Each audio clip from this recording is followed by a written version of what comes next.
Hello students, welcome back to our channel. I hope you guys are doing well. तो आज हम करने वाले हैं one short video public private और ग्लोबल एंटरप्राइज का। तो शुरू करते हैं। पूरा एक चैप्टर एक वीडियो में हम कंप्लीट करेंगे ताकि आपको इजीली समझ में आए कि इस चैप्टर में क्या है। तो शुरू करते हैं बिना कोई देरी किए। सबसे पहले हम पढ़ेंगे कि प्राइवेट सेक्टर एंटरप्राइज क्या है। ठीक है, तो पहले मीनिंग, मोटिव, फीचर्स, एग्जांपल्स करेंगे ताकि हमें ओवरऑल आइडिया आ जाए कि प्राइवेट सेक्टर एंटरप्राइज क्या है। सबसे पहले मीनिंग में लिखा है owned, managed and controlled by individuals और प्राइवेट कंपनी। तो ओन करना, ठीक है, अपने पास ओन करना, ठीक है, मतलब अपने पास होना। मैनेज करना, ओवरऑल मैनेजमेंट पे ध्यान देना। और कंट्रोल भी अपने हाथ में होना, ठीक है, उसको मॉनिटर करते रहना, है ना, चीजों को डायरेक्ट करना, कंट्रोल करना भी अपने हाथ में होना एक इंडिविजुअल के, ठीक है, एक पर्टिकुलर इंडिविजुअल मतलब एक अकेला इंसान, ठीक है। वेयर एज प्राइवेट कंपनी या फिर प्राइवेट कंपनीज के हाथ में होना, उसको कहते हैं प्राइवेट सेक्टर एंटरप्राइज। ठीक है, मोटिव क्या होता है, क्यों चाहिए private sector enterprise? To earn profit and maximise wealth. तो यहाँ पे मोटिव होता है कि हमें मैक्सिमम प्रॉफिट को गेन करना है, ठीक है, मतलब प्रॉफिट लाना है बेसिकली, और अपनी जो वेल्थ है उसको और बेटर बनाना है, उसको बहुत अच्छा बनाना है। ठीक है, फीचर्स क्या है? Quick decision making. यहाँ पे एक इंडिविजुअल इन्वॉल्व होता है या फिर एक प्राइवेट कंपनी है, मतलब ऐसे नहीं है कि प्राइवेट कंपनी में कम लोग होते हैं, बट स्टिल वहां पे गवर्नमेंट इंटरवेंशन नहीं होता, गवर्नमेंट के कुछ रिस्ट्रिक्शन ज्यादा नहीं होते हैं, इसीलिए वो ज्यादा उसमें ज्यादा हम डिसीजन क्विकली ले सकते हैं। ठीक है, जब ज्यादा लोगों की इन्वॉल्वमेंट नहीं होती है तो हमारे पास हम बहुत ज्यादा जल्दी डिसीजन ले लेते हैं, क्योंकि हमें ज्यादा लोगों के सजेशन, ओपिनियंस वगैरह लेने की जरूरत ही नहीं पड़ती, राइट। तो इसीलिए हम लोग फटाफट से कोई भी डिसीजन फटाफट से ले सकते हैं, इसलिए क्विक डिसीजन मेकिंग इसका एक फीचर है। कंपटीशन ड्रिवन, ठीक है, प्राइवेट कंपनीज यूजुअली बहुत कंपिटिटिव होती है, क्योंकि उनको पता है कि हमारी जैसी दूसरी कंपनीज भी मार्केट में होंगी, वो भी प्रॉफिट के लिए काम कर रही है, वो भी कुछ ना कुछ अपना कंट्रीब्यूशन कस्टमर्स को दे रही है, ठीक है, कुछ ना कुछ कम्युनिटी को दे रही है, सारे इंटरेस्ट ग्रुप्स को दे रही है, तो वो भी हमसे बेटर कर सकती है, वो हमसे ज्यादा उसका गुडविल हो सकता है, नाम हो सकता है, कंपटीशन है। इसीलिए प्राइवेट सेक्टर बहुत ज्यादा मेहनत करते हैं, बहुत ज्यादा चीजों पे ध्यान देता है, इसलिए हम इसको कंपटीशन ड्रिवन कहते हैं। फोकस ऑन एफिशिएंसी, एफिशिएंसी पे काम करते हैं, मतलब क्या है कि बेटर हमें कैसे कर सकते हैं हम लोग, ठीक है, ये इफेक्टिवनेस, एफिशिएंसी दोनों पे भी काम करते हैं। ठीक है, ये गवर्नमेंट कंपनीज जैसे या फिर मतलब पब्लिक कंपनीज जैसे नहीं होते कि हम अकेले ही है, ठीक है, हमारे लिए कोई कंपटीशन नहीं है वगैरह, तो हमें कुछ करने की जरूरत नहीं है, एक्स्ट्रा एफर्ट्स लगाने की जरूरत नहीं, वैसे नहीं होते हैं। प्राइवेट कंपनीज में हमेशा एफर्ट्स लगाए जाते हैं, नई नई टेक्नोलॉजी को अडॉप्ट किया जाता है, फिर बहुत सारे जो हमारे एम्प्लॉयज होते हैं हमारी कंपनी के अंदर, उनके स्किल्स, उनकी क्वालिफिकेशन, उनके इंटरेस्ट ग्रुप, सब चीजों पे ध्यान दिया जाता है, और हम एनहांस कैसे कर सकते हैं उनके तरफ से जो भी आ रहा है, ठीक है, वो जो टेबल पे लेके आ रहे हैं उसको हम हमारे बिजनेस में कैसे यूज कर सकते हैं, उनके स्किल्स, उनका कैलिबर हमारे बिजनेस में कैसे यूज हो सकता है, ठीक है, उनका पोटेंशियल जो है वो हमारे बिजनेस के लिए कितना बेनिफिशियल है, ये सारी चीजों पे मैक्सिमम, बहुत सारी चीजें होती है, मतलब मैक्सिमम चीजों पे लोग ध्यान देते हैं, इसलिए हमने यहाँ पे लिखा फोकस ऑन एफिशिएंसी, के ओवरऑल ग्रोथ और ओवरऑल एफिशिएंसी पे ध्यान देते हैं। एग्जाम्पल्स में अगर आप लिखना चाहो एग्जाम्पल्स तो और इफेक्टिव दिखता है जब आप एग्जाम्पल्स लिखते हो, तो यहाँ पे रिलायंस इंडस्ट्रीज का एग्जाम्पल लिखो, जो ऑयल, टेलीकॉम, रिटेल पे रिटेल का उनका बिजनेस है, ठीक है, इन्फोसिस आईटी सर्विसेज प्रोवाइड करती है, Tata group car, steel, hospitality सब कुछ प्रोवाइड करती है। तो ये जो कंपनीज है ये बहुत सारी चीजों में इन्वॉल्व है, ठीक है, और ये बहुत अच्छा एग्जाम्पल है एक प्राइवेट सेक्टर एंटरप्राइज का, तो ये आप आपके एग्जाम्स में लिख सकते हो। ठीक है, फिर आते हैं पब्लिक सेक्टर एंटरप्राइज पे। Organisation owned, manage and control by government. तो सीधी बात है, ज्यादा आपको दिमाग लगाने की जरूरत है कि पब्लिक सेक्टर एंटरप्राइजेस, आपको याद रखना है कि ये जो ऑर्गेनाइजेशन होती है वो ओन, मैनेज और कंट्रोल तीनों भी गवर्नमेंट करती है, ठीक है, ये सब कुछ गवर्नमेंट करके गवर्नमेंट के अंडर सब कुछ चीजें की जाती है, ठीक है, इसलिए उसको पब्लिक सेक्टर एंटरप्राइज कहते हैं। ठीक है, मोटिव क्या होता है? पब्लिक वेलफेयर, यहाँ पे लोगों के बारे में सोचा जाता है, ठीक है, यहाँ पे प्रॉफिट के बारे में सोचा जाता है कि मैं एज अ बिजनेस कैसे प्रॉफिट कमाऊं, ठीक है। जो रिलायंस इंडस्ट्रीज है, ठीक है, वहां पे जो ओनर है, ठीक है, आपको पता है कौन है उसका ओनर, तो वो ये नहीं सोचेगा कि मैं लोगों के लिए क्या कर सकता हूँ, ठीक है, वो डोनेशन, चैरिटी करना इज अ डिफरेंट थिंग, वो सोशल रिस्पॉन्सिबिलिटी में आ जाता है, वो पार्ट है उसका, लेकिन मेन जो मोटिव है यहाँ पे प्राइवेट सेक्टर में वो क्या होता है कि प्रॉफिट कमाना, ठीक है। जो प्राइमरी मोटिव हम कहते हैं, प्राइमरी गोल एम हम कहते हैं, वो है प्रॉफिट कमाना। यहाँ पे ऐसे नहीं है, यहाँ पे आपको आपका जो एम होता है वो पब्लिक वेलफेयर का होता है, लोगों के लिए काम करने का होता है, ठीक है। एसेंशियल सर्विस प्रोवाइड करना होता है और सोशल जस्टिस दिलवाना होता है, ये इसका एम होता है। ये जो पब्लिक सेक्टर होता है वो यूजुअली लोगों के लिए काम करता है, ठीक है, उनके बेनिफिट के लिए, उनके फायदे के लिए काम करता है, ठीक है। इसे कौन से फॉर्म्स है वो देखते हैं। 3 फॉर्म्स है। एक है डिपार्टमेंटल अंडरटेकिंग। डिपार्टमेंटल अंडरटेकिंग क्या होता है? Directly run by ministry. Example Indian railway, postal department. यहाँ पे कोई भी एक्सटर्नल क्या बोलते हैं, कोई इंडिविजुअल या कोई आउटसोर्स किया हुआ नहीं होता है, ठीक है। यहाँ पे ओवरऑल जो कंट्रोल होता है, पूरी तरीके से जो कंट्रोल होता है वो डायरेक्टली मिनिस्ट्री के पास होता है, ठीक है। मिनिस्ट्री सब कुछ कंट्रोल करती है। एग्जाम्पल में हमारा इंडियन रेलवे है, ठीक है। पोस्टल डिपार्टमेंट के जो सर्विसेज होते हैं वो भी डायरेक्टली हमारी मिनिस्ट्री देखती है, यहाँ पे कोई भी इन्वॉल्व नहीं होता है। फिर statutory corporation created by an act of parliament with more autonomy, example LIC and RBI। यहाँ पे क्या होता है कि ये गवर्नमेंट ने क्रिएट किया, एक पार्लियामेंट के एक्ट थ्रू बनाया गया है, लेकिन स्टिल यहाँ पे ऑटोनॉमी होती है। ऑटोनॉमी क्या होता है कि मतलब हमने आपको करा तो दिया है, लेकिन आपके हाथ में है, जो भी इंसान इसको ऑपरेट कर रहा है, कंट्रोल कर रहा है, उसके हाथ में है कि क्या चीजें करनी है, ठीक है। जैसे मैं एग्जांपल दूं कि अगर ऑटोनॉमस कॉलेज आप देखते हैं, जब आप डिग्री कॉलेजेस में जाओगे, ठीक है, वहां पे ऑटोनॉमस लिखा होता है, कोई कॉलेजेस के नाम के आगे ऑटोनॉमस का मतलब कि वो जो है कॉलेज वो मुंबई यूनिवर्सिटी के अंडर नहीं चलती। अगर मैं मुंबई की बात करूं, महाराष्ट्र मुंबई की बात करूं, तो यहाँ पे कॉलेजेस मुंबई यूनिवर्सिटी के अंडर एफिलेटेड होता है, मतलब उसके हिसाब से, मुंबई यूनिवर्सिटी के हिसाब से अपना करिकुलम, सिलेबस को क्रिएट करते हैं, ठीक है। लेकिन जो कॉलेजेस के आगे ऑटोनॉमस लिखा जाता है वो कॉलेजेस अपना खुद का करिकुलम बनाते हैं, वो मुंबई यूनिवर्सिटी को फॉलो नहीं करते। समझ रहे हो बात को? तो वहां पे खुद का करिकुलम, खुद का सिलेबस, खुद की चीजें अपने अकॉर्डिंग वो ब्लूप्रिंट बनाते हैं, ठीक है, जहां पे वो लोग मार्क्स दे सके, रूब्रिक्स हम जिसको कहते हैं, ठीक है, किसको कौन से पार्ट को कितने मार्क्स होने चाहिए, कितने क्वेश्चंस को कैसे मार्क्स देने चाहिए, ये सारी चीजें खुद कॉलेज डिसाइड करती है, ठीक है। मुंबई यूनिवर्सिटी गवर्नमेंट के अंडर जो चल रहा है वो नहीं डिसाइड करते, वो अपना अपना डिसाइड करते, उसको कहते हैं ऑटोनॉमस। कि अगर एक कंपनी है वो अगर ऑटोनॉमस है, ठीक है, मतलब गवर्नमेंट के वजह से वो शुरू हुई है, ठीक है, उनके एक्ट के वजह से शुरू हुई है, वो गवर्नमेंट के अंडर है, बट स्टिल वो ऑटोनॉमस है, ठीक है, ऑटोनॉमी दी गई है, मतलब वो अपने डिसीजन, अपने जो भी चीजें है, एक्टिविटीज है, रेगुलर ऑपरेशन है, वो खुद से कर सकते हैं, उनको गवर्नमेंट के परमिशन की हर बार जरूरत नहीं है, ठीक है। मैक्सिमम चीजों में जरूरत नहीं है, कुछ चीजें होंगी, बहुत क्रिटिकल चीजें होंगी जहां पे गवर्नमेंट इंटरवेन करेगा, गवर्नमेंट को पूछना पड़ेगा, ठीक है, और उनके हिसाब से, गवर्नमेंट के हिसाब से चीजें करनी पड़ेंगी। लेकिन बहुत सारे मैक्सिमम चीजों में हम खुद से डिसीजन ले सकते हैं। इसका एग्जांपल है LIC और RBI, ठीक है। आई होप आपको क्लियर हो गया होगा। फिर government company, directly government company लिखा है तो आप समझ सकते हैं कि government hold at least 31% share. Example है ONGC और सेल। तो बेसिकली गवर्नमेंट जो है यहाँ पे एक कंपनी का 51%, मतलब क्या हो गया, मेजोरिटी 100% होता है कंपनी में, तो उसका 51% गवर्नमेंट के पास होता है, बाकी के जितने परसेंटेज है वो कुछ भी हो सकता है, मतलब एक पर्टिकुलर इंडिविजुअल के पास भी हो सकता है, कोई प्राइवेट कंपनी के पास भी हो सकता है, या फिर शेयर दिए होंगे, या डिबेंचर्स नहीं, शेयर दिए होंगे, ठीक है। तो ये कुछ भी हो सकता है, लेकिन 51% मतलब majority of the portion government के पास होता है, तो उसको हम गवर्नमेंट कंपनी कहेंगे, ठीक है। आई होप आपको पब्लिक सेक्टर क्लियर हो गया होगा। उसके फीचर्स देखते हैं, क्या फीचर्स है। इंश्योर्स अफोर्डेबल सर्विसेज, तो लोगों को हम लोग अफोर्डेबल सर्विसेज प्रोवाइड करते हैं, ठीक है। ऐसा नहीं होता है कि सब कुछ फ्री मिलता है क्योंकि गवर्नमेंट का है, ठीक है, लेकिन आप देखोगे जो भी पब्लिक एंटरप्राइजेस है वहां के जो फीस होते हैं, चार्जेस होते हैं, ठीक है, वो बहुत मिनिमल होते हैं, कम होते हैं, ठीक है। क्यों? क्योंकि वो लोग हमें पब्लिक को अफोर्डेबल सर्विसेज प्रोवाइड कर रहे हैं। क्यों अफोर्डेबल सर्विसेज प्रोवाइड कर रहे हैं पब्लिक को? क्यों? क्योंकि उनका मोटिव क्या है, पब्लिक वेलफेयर मोटिव है, ठीक है।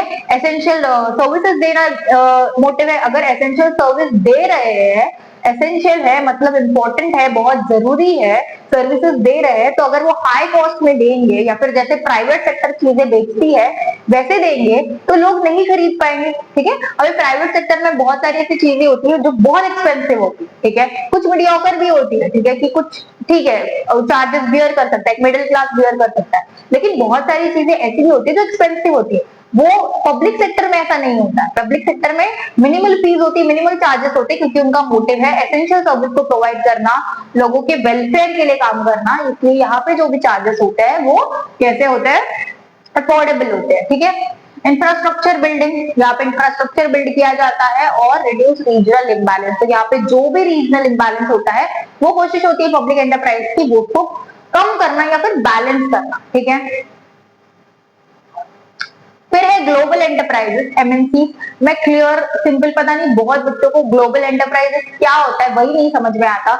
मेरे को पता नहीं कि क्यों उनको समझ में नहीं आ रहा है। ग्लोबल एंटरप्राइज में सीधी सीधी भाषा में समझाऊं कि अगर आपका एक बिजनेस है और वो बहुत बड़े लेवल पे आ गया है, ठीक है, आप अभी बहुत ज्यादा कमा रहे हो, आपने बहुत ज्यादा ग्रोथ की है, एक्सपांड किया है बिजनेस, आपके पर्टिकुलर आपकी कंट्री में बहुत जगह पे आपके ब्रांचेस है, ठीक है, बहुत जगह पे आपका पर्टिकुलर जो भी बिजनेस है वो सब जगह पे है। ठीक है, अभी आपको दूसरे कंट्रीज में भी आपका बिजनेस फ्लरिश करना है, आपको लेके जाना है, तो उसको कहेंगे एमएनसी। एक पर्टिकुलर बिजनेस जो दूसरी कंट्रीज में भी होती है, लेकिन मेरा बिजनेस है, मैं इंडिया की हूँ तो मेरा हेडक्वार्टर इंडिया में होगा। ठीक है, तो ऐसे नहीं है, बाकी की कंट्रीज में भी हो सकता है, बट मैं बता रही हूँ एज अ एग्जाम्पल कि हमारा जो बिजनेस है वो बहुत सारी कंट्रीज में भी वो पर्टिकुलर एक प्लेस होल्ड करता है, तो उसको हम लोग एमएनसी कहते हैं। ठीक है, मल्टीनेशनल कंपनी। तो मल्टीनेशनल कंपनी क्या दिया है, multinational corporation that operate in multiple countries. तो ऐसे मल्टीनेशनल कॉर्पोरेशन, ऐसी कंपनीज जो बहुत सारे कंट्रीज में ऑपरेट करती है, ठीक है, मल्टीपल कंट्रीज में ऑपरेट करती है, वहां पे एक पोजीशन होती है उनकी, मतलब समझ लो ऑफिस है या पूरा एक जायंट है, ठीक है, जहाँ पे उनकी activities, regular activities, operations, production जो भी है होता रहता है, और वो लोग जो भी है प्रोडक्ट सर्विसेज सेल करते हैं। ठीक है, यहाँ पे इनके फीचर्स क्या है, ह्यूज कैपिटल, ऑब्वियसली आपका बहुत बड़ा बिजनेस होगा तभी ही आप दूसरे कंट्रीज तक पहुंचा पाओगे। अगर आपका छोटा सा बिजनेस है, आपके एरिया में ही है, आप बाकी के सिटीज या स्टेट्स में ही नहीं पहुंचे हो, तो आप दूसरे कंट्री में कैसे पहुंचोगे। ठीक है, तो जो भी एमएनसीज में इन्वॉल्व होता है, ग्लोबल एंटरप्राइजेस है, उसका जो फीचर है वो आएगा ह्यूज कैपिटल, क्योंकि बहुत ज्यादा पैसा लगता है आपको दूसरे कंट्री में भी सेटअप करने के लिए, तो यहाँ पे ह्यूज कैपिटल एक फीचर आएगा। Advance technology, obviously MNCs, multinational companies बहुत ज्यादा हाईटेक एडवांस टेक को अडॉप्ट करती रहती है। ऐसा नहीं है कि आज जो टेक चल रहा है, जो टेक्नोलॉजी चल रही है उसी में वो लोग काम करेंगे, जो भी नया आता है उसको अडॉप्ट करती है, उसको अपने बिजनेस में जो भी नेचर का बिजनेस होगा, ठीक है, जो भी टाइप का बिजनेस होगा उसमें कैसे हम इसको अडॉप्ट कर सकते हैं और कैसे इसका मैक्सिमम इस्तेमाल कर सकते हैं कि हम अपना जो भी है प्रोडक्शन सर्विसेज उसको हम लोग और बेटर बना सके और बेटर कस्टमर को सर्विस दे सके और बेटर कस्टमर को प्रोडक्ट दे सके, उसकी कोशिश होती है, इसलिए एडवांस टेक्नोलॉजी यहाँ पे आएगा। ग्लोबल मार्केटिंग भी ग्लोबली होती है, तो ये ग्लोबल एंटरप्राइज है। ठीक है, स्टैंडर्डाइज्ड प्रोडक्ट्स, ठीक है, कोई भी क्वालिटी के प्रोडक्ट्स यहाँ पे नहीं होते हैं, चीप क्वालिटी, ठीक है, या फिर कोई भी मीडियोकर सॉर्ट ऑफ प्रोडक्ट्स ऐसे नहीं होते, इनका जो क्वालिटी होती है वो बहुत ज्यादा बेहतरीन होती है। स्टैंडर्डाइज्ड प्रोडक्ट आपको देखने मिलेगा, स्टैंडर्डाइज्ड सर्विस देखने मिलेगी। आप खुद ही सोच सकते हो, बहुत ही बेसिक है, अगर कोई भी प्रोडक्ट सर्विस, कोई भी बिजनेस ग्लोबल लेवल पे पहुंच रहा है तो उसकी क्वालिटी और हर चीज, सिर्फ क्वालिटी नहीं, बहुत ज्यादा बेहतरीन होगी। ठीक है, तो इसलिए यहाँ पे हम लोग लिखेंगे स्टैंडर्डाइज्ड प्रोडक्ट। ठीक है, एडवांटेजेस देखते हैं, ब्रिंग न्यू टेक्नोलॉजी, नया टेक्नोलॉजी जैसे मैंने बताया अडॉप्ट करते रहता है। फॉरेन इन्वेस्टमेंट, ठीक है, फॉरेन इन्वेस्टमेंट होता है क्योंकि आप दूसरे कंट्रीज में जा रहे हो, वहां पे आपका बिजनेस फ्लरिश हो रहा है, वहां पे आप अपना सेटअप कर रहे हो, तो फॉरेन इन्वेस्टमेंट होता है। बेटर क्वालिटी प्रोडक्ट्स, यहाँ पे मैंने जैसे बताया, यहाँ पे कोई भी चीप क्वालिटी के प्रोडक्ट्स या सर्विसेज नहीं प्रोवाइड किए जाते। अगर आप इतने बड़े लेवल पे जाते हो तो आपका जो भी आप कस्टमर को दे रहे हो ऑब्वियसली बहुत अच्छा ही होगा। ठीक है, एग्जाम्पल्स है Maruti plus Suzuki, become Maruti Suzuki cars. ठीक है, तो ये जो जॉइंट वेंचर्स हो गए, ठीक है, आई गेस मैंने जॉइंट वेंचर का एग्जांपल लिख दिया है, तो एग्जांपल कंसिडर मत करो, इतना आप लिख लो। ठीक है, फिर हम एग्जांपल्स कंटिन्यू करते हैं इसके। ये जॉइंट वेंचर का एग्जांपल है क्योंकि ये दो कंपनीज एक साथ मिलके इन्होंने एक नया बिजनेस शुरू किया, तो तो ज्वाइंट वेंचर का एग्जांपल है। तो ये आप मत लिखो, इधर तक आप नोट डाउन कर लो फटाफट से, आगे की कॉन्सेप्ट करते हैं और भी कॉन्सेप्ट है और फटाफट से हमारा वीडियो कंप्लीट कर लेते हैं, ठीक है।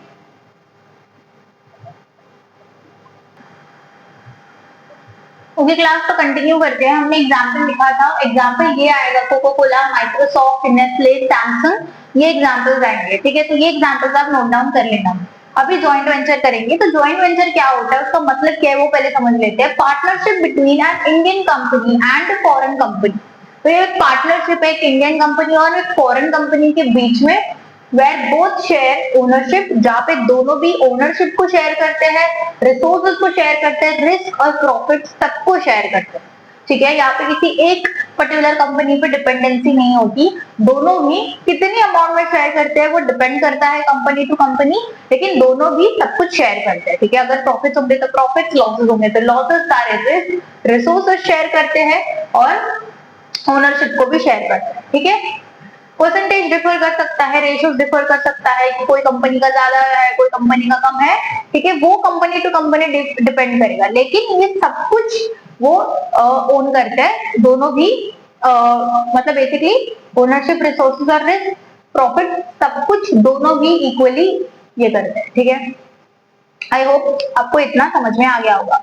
फिर एडवांटेजेस, क्या क्या एडवांटेजेस है एक पर्टिकुलर ज्वाइंट वेंचर होने का।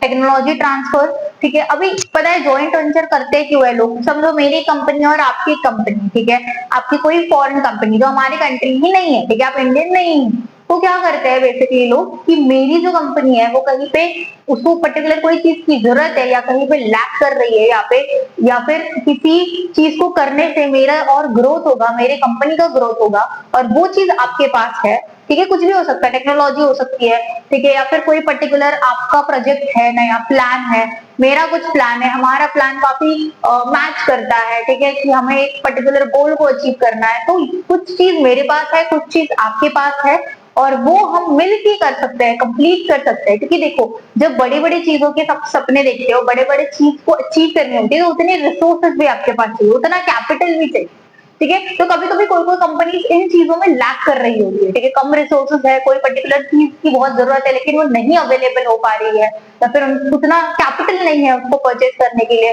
या फिर कुछ भी, या फिर टेक्नोलॉजी नहीं है उतनी, हम अडॉप्ट नहीं कर पा रहे हैं, कोई भी XYZ रीजन की वजह से हम कहीं पे भी लैक कर रहे हैं, तो दूसरी कंपनी हमें वो कंप्लीट करा के देती है।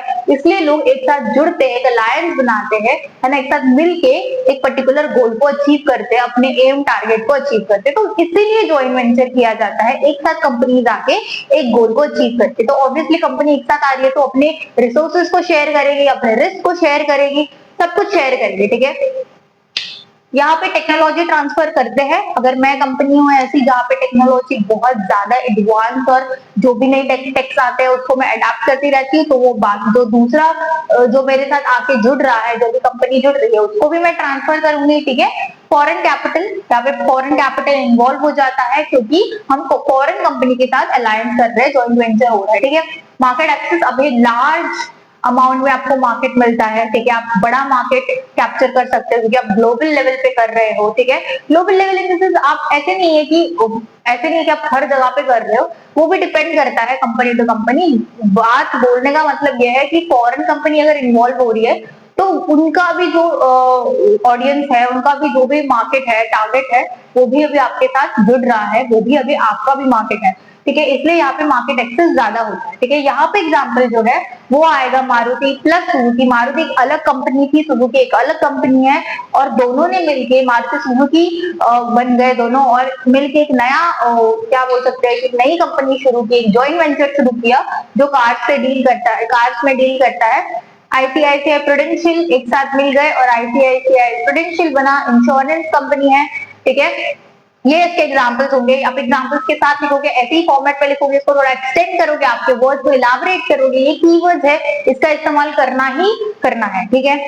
फिर आते हैं हमारे नेक्स्ट क्वेश्चन की तरफ, काफी इंपॉर्टेंट है, role and importance of public sector in India. अभी हमें पता है पब्लिक सेक्टर जो है वो लोगों के वेलफेयर के लिए है, एसेंशियल सर्विस प्रोवाइड करने के लिए है, सोशल जस्टिस देने के लिए है, लोगों के लिए बहुत इंपॉर्टेंट है, मैंडेटरी है, इसीलिए क्यों इंपॉर्टेंट है, क्या रोल है, ये हम इस पर्टिकुलर क्वेश्चन में करेंगे। सबसे पहले इंफ्रास्ट्रक्चर डेवलपमेंट, तो ओवरऑल हमारे कंट्री का जो भी इंफ्रास्ट्रक्चर है उसके डेवलपमेंट का काम, उसके डेवलपमेंट का जो डिपेंडेंसी होती है वो यहाँ पे होती है, ठीक है, पब्लिक सेक्टर के पास होती है। बेल एनटीपीसी, ये क्या है, BHEL Bharat heavy electricals limited, और एनटीपीसी क्या है, नेशनल थर्मल पावर कॉर्पोरेशन, ठीक है। तो ये जो बिल्ड किया है, ये जो पावर प्लांट्स है, ठीक है, रेलवेज है और एनर्जी सप्लाई, इन सबकी हमें जरूरत है, ठीक है। कॉमन इंसान से लेके जो बिलियनर है, सबको इन बेसिक चीजों की जरूरत होती है, और वो इंफ्रास्ट्रक्चर है, और इंफ्रास्ट्रक्चर डेवलपमेंट होना एक कंट्री का बहुत ज्यादा जरूरी है, ठीक है। वो बहुत सारी चीजों से जुड़ा हुआ होता है, फिर हमारी इकोनॉमी हो गई, तो फिर बहुत सारी चीजों से, कंट्री की बहुत सारी चीजों से इंटरडिपेंडेंट होता है, इसीलिए इंफ्रास्ट्रक्चर डेवलपमेंट काफी इंपॉर्टेंट है जो इन चीजों से होता है। फिर है regional balance, setting up industries इन बैकवर्ड एरियाज, तो यहाँ पे ऐसे होता है कि कोई रीजन में ये चीज नहीं है, इंपॉर्टेंट चीज नहीं, कोई रीजन में है, ठीक है, तो यहाँ पे इम्बैलेंस क्रिएट हो जाता है कि हमारे रीजन में नहीं है, आपके रीजन में है। तो ये इम्बैलेंस को कट ऑफ करने के लिए हर जगह पे ये लोग देखते हैं बैकवर्ड, एसेंशियली बैकवर्ड एरियाज, जहाँ पे समझो कि विलेज एरियाज है, टाउन है, ठीक है, टाउनशिप्स है, जहाँ पे ज्यादा चीजें हैं नहीं, डेवलपमेंट है नहीं अभी भी, वहां पे ये लोग चीजें क्रिएट करते हैं, लेके आते हैं ताकि बैलेंस मेंटेन कर सके। फिर employment generation, large scale jobs through PSUs, PSUs क्या है, पब्लिक सेक्टर अंडरटेकिंग, मैंने इसलिए यहाँ पे उसके फुल फॉर्म्स लिखे हैं ताकि आपको कंफ्यूजन ना हो, या फिर कहीं पे आपको फुल फॉर्म्स नहीं मिले, या जो भी दिक्कत परेशानी आपको कहीं और जगल करना पड़ेगा, मुझे वो बिल्कुल चाहिए नहीं है कि आप कुछ और कहीं और जाके जगल करो, ठीक है, आप यहीं से सब कुछ पढ़ के जाओ, ठीक है, यहीं से आपको सब कुछ कंटेंट मिले। तो PSU is basically public sector undertaking, ठीक है, जो पब्लिक सेक्टर के अंडर आता है, ठीक है, सिंपल एज दैट। तो एम्प्लॉयमेंट जनरेशन क्रिएट होती है, बहुत देखो बड़ी बड़ी कंपनीज होती है, और उसके वजह से वहां पे लोग काम करने आते हैं, लोगों को अपॉर्चुनिटी मिलती है कि वो काम कर सके, ठीक है। तो जो बहुत ज्यादा स्किल्ड होते हैं, प्रोफेशनल्स होते हैं, उनको भी जॉब मिलते हैं, वैरा जो लिटरेट नहीं है, ठीक है, या फिर जो पढ़ नहीं पाए, या फिर स्किल्स है बस, ठीक है, जो मतलब बेसिक स्किल्स है, सेमी स्किल्ड है, या फिर अनस्किल्ड है, कोई भी लेबर्स है, कोई भी प्रकार के जो लोग होते हैं, उनको यहाँ पे जॉब जनरेट की जाती है उनके लिए, ताकि वो लोगों को अर्निंग मिल सके, लाइवलीहुड मिल सके, ठीक है, इसलिए जॉब यहाँ पे क्रिएट किए जाते हैं। तो इसलिए बहुत ज्यादा इंपॉर्टेंट है, अभी के जमाने में जॉब मिलना इज वेरी डिफिकल्ट, और जॉब से आप लिविंग, मतलब आपकी लिविंग होती है, ठीक है, आप सर्वाइव करते हो, ठीक है, आपको खाना, बेसिक जो नीड होती है हमारी, है ना, हंगर को खत्म करना, मतलब खाना चाहिए, है, घर चाहिए, छोटा सा रहने के लिए, कुछ पहनने के लिए कपड़े चाहिए, बेसिक नीड्स भी हमें हमारे अर्निंग से ही आती है, ठीक है। और अर्निंग यहाँ पे आजकल जॉब मिलना इज वेरी डिफिकल्ट, और उसकी वजह से ये जो गवर्नमेंट कंपनीज होती है, ठीक है, या फिर गवर्नमेंट अंडरटेकिंग, मतलब पब्लिक अंडरटेकिंग, गवर्नमेंट के अंडर जो कंपनीज होती है, वो लार्ज स्केल पे अपॉर्चुनिटी जनरेट करके देती है। तो यहाँ पे सेलर ओएनजीसी है, इसका फुल फॉर्म हम लोगों ने यहाँ पे लिखा हुआ है, ONGC is oil and natural gas corporation steel authority of India limited, ठीक है।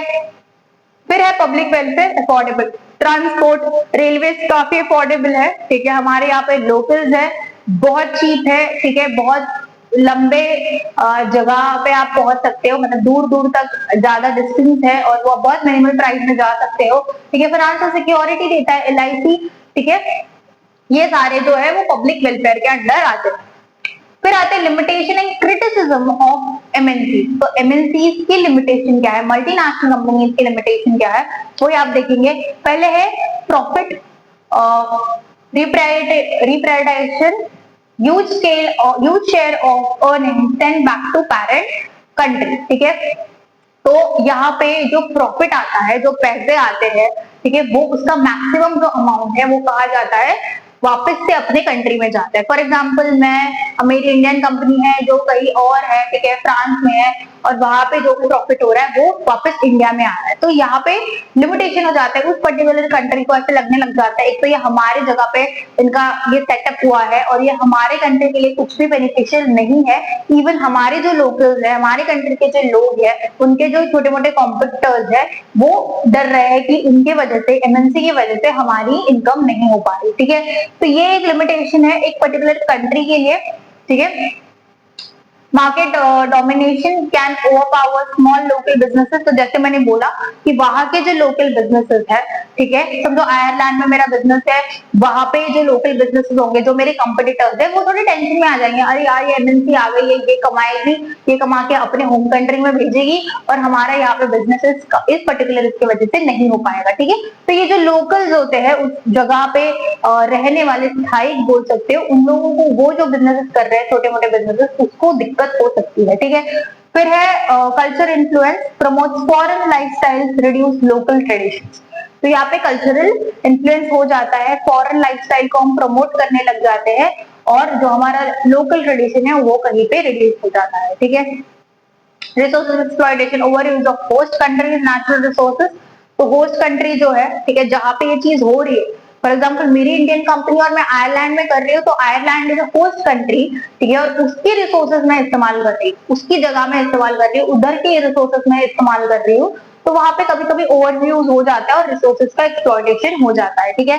तो ये एक लिमिटेशन है। एग्जाम्पल्स में global fast food chains replacing small local food joints, ये हमने एग्जाम्पल लिखा है कि जो ग्लोबल फास्ट फूड चेन्स है, ठीक है, हमारे इधर बहुत सारे, समझो कि मैकडोनल्ड्स हो गया, ठीक है, वो भी एमएनसी है, वो क्या कर रहा है, छोटे मोटे जो लोकल फास्ट फूड चेन्स है, जायंट्स है, उसको रिप्लेस कर रहा है, क्योंकि वो अगर मार्केट में है तो लोग मैक्सिमम जो कस्टमर्स है, पब्लिक है, वो वहां पे जाती है और लोकल जो कैफेज है या लोकल फूड जॉइंट्स है वहां पे नहीं जाती, ठीक है। तो ये हमारा पूरा चैप्टर हो गया है। चैप्टर में इतना ही। अगर आपको चैप्टर के नोट्स चाहिए तो मैंने जो डिटेल वीडियो बनाई है वहां पे जाइए, आपके पास टाइम कम है तो आप फटाफट से जाके स्क्रीनशॉट निकाल सकते हो, पॉज करके या फिर स्पीड में, हाई स्पीड में देख सकते हो, ठीक है, स्पीड बढ़ा के, तो जैसे भी आपको कन्वीनियंट हो आप वैसे देखो, लेकिन आपके पास मटेरियल पहुंचना चाहिए, आपको नोट्स मिलने चाहिए, आपका जो कॉन्सेप्ट है वो क्लियर होना चाहिए, ये हमारा एम है, ठीक है। अगर आपको कुछ भी डाउट है बिल्कुल भी हेजिटेट मत करो, कमेंट सेक्शन में पूछो, कमेंट सेक्शन आपके लिए ही है,